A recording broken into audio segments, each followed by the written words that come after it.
The phone buzzed on the marble counter at 2:17 a.m. and the screen lit up with a single line that sliced my chest open. Gate 42, Terminal 3. I'll be the one in the red scarf. Don't make me wait, mi amor. I was standing there in nothing but boxers, reaching for water, when the words froze me mid-sip. My wife's phone. My wife's lock screen photo of us on our 10th anniversary. And a message from someone saved only as M. I swear the kitchen tilted. The fridge hummed like it was laughing at me. I slid the notification open with a thumb that didn't feel like mine. The thread went back months. Hotels in Lisbon, voice notes that started with "I miss your skin" and ended with countdowns to our week. Our week. The same 7 days Sarah had begged me to let her take the kids to see her sick aunt in Portugal. I'd paid for the tickets. I'd kissed them goodbye at departures. I told her to text when they landed. She texted, "Landed safe, love you." She lied. I don't know how long I stood there, barefoot on cold tile, reading every syllable twice. My pulse hammered so loud I was sure it would wake the dog. When I finally exhaled, it sounded like a sob I hadn't approved. Sarah came home 8 days later smelling of airport coffee and someone else's cologne. The kids tumbled in behind her, sunburned, louder than life, waving cheap souvenirs.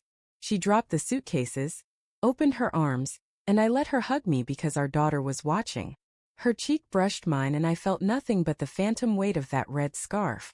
That night she fell asleep first, curled on her side like nothing had changed. I lay rigid, replaying the messages in the dark. At 3:42 a.m., I slipped out of bed, took her phone to the bathroom and locked the door. The thread was still there, longer now. Photos of her laughing on a yacht, her hair wild in the wind, a man's tanned arm around her waist. The same arm that had typed, "Tell him whatever you need to. Just come." I wanted to scream. I wanted to smash the screen. Instead I forwarded every message, every photo, every voice note to my own email, then deleted the trail so cleanly she'd never know.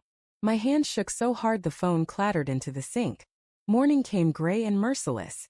Sarah kissed my forehead, asked if I'd slept okay. I said yes. I made pancakes. I asked the kids about castles and gelato. I smiled until my face cramped. Then I drove to the office and closed the door. I'm not a violent man. I'm not even loud. I'm the guy who remembers birthdays, who fixes leaky faucets at 11 p.m., who still writes love notes in Sarah's planner. But I am very, very good with numbers. 22 years in finance will do that. By noon I'd quietly moved every liquid asset we owned, checking, savings, the kids' college funds, even the vacation account, into a new trust requiring 2 signatures. Mine and a lawyer's. By 2 o'clock I'd frozen the credit card she used for emergencies. By 4 I'd changed the pins on everything. I did it all through back channels, no alerts, no drama. Just locks clicking shut. Sarah called at 6, panic crackling through the speaker. "Babe, the cards are declining. I'm at the grocery store with the kids and..." "Really?" I said, voice calm enough to scare me. "That's weird. Maybe call the bank." She promised to sort it.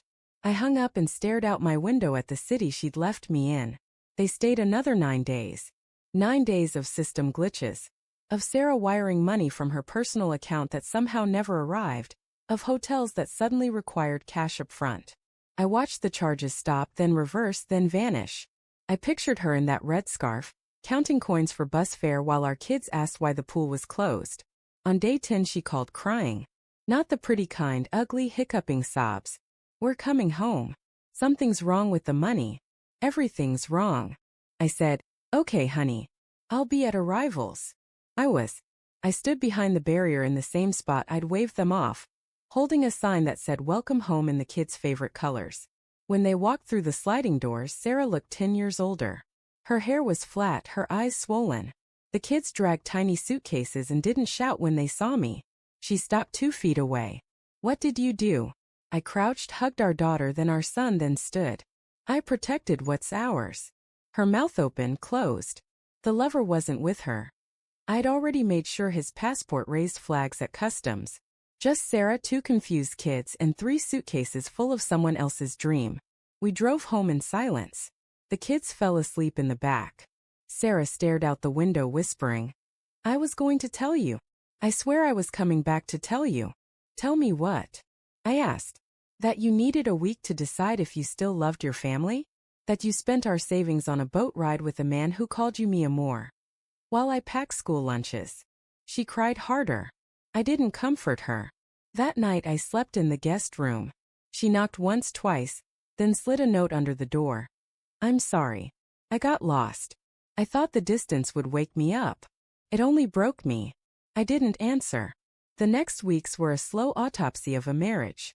We went to counseling because the kids deserved parents who could sit in the same room. Sarah told the therapist everything. How M had made her feel 25 again. How the attention filled a hole she didn't know was there. How she'd planned to end it the day they flew home. She cried mascara onto tissues. I listened and felt nothing but the hollow echo where my trust used to live. One night our daughter asked why mommy slept on the couch. I said grown-ups sometimes need space to fix things. She nodded, then asked if daddy was fixing the money too. Kids see everything. Sarah got a job at a coffee shop to pay for her own phone plan. She gave me the login to every account, every message, every breath. I didn't look. I didn't need to. The damage was a canyon now. Peeking wouldn't change the depth.